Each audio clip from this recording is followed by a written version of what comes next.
müssen heute auch mal darüber nachdenken, wann wir essen, wie viel wir essen und was wir essen. Und ich finde, wir müssen heute auch zum Thema Lebensmittel und deren Haltbarkeit oder auch Verbrauch darüber nachdenken, wie kann man das in Zukunft besser organisieren.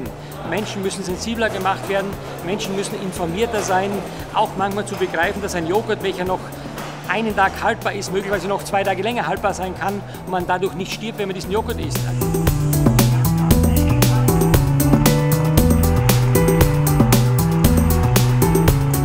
Man müsste heute viel sensibler mit den Ressourcen der Natur umgehen, auch beim Einkauf, um anderen Menschen bessere Chancen für Ernährung zu geben. Also man muss heute nicht die ganzen Länder die Bäume abhacken, damit wir dort Rinder weiden können in Amerika. Nein, das brauchen wir nicht. Wir müssen versuchen, eben weniger Fleisch zu essen und deshalb die Natur intakt zu lassen und damit die Menschen auch dort auf ihre Art und Weise etwas zum Essen haben.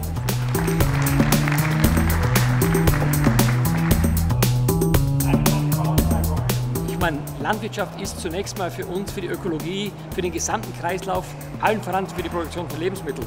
Und ich finde es einfach nicht in Ordnung, dass man heute Wälder abholzt oder Mais anbaut, um den Mais später zu verarbeiten, um daraus Treibstoff zu machen, finde ich falsch. Mais ist da, um Nahrung zu erzeugen und deshalb finde ich, man darf es nicht machen, die Natur so zu versaubeuteln.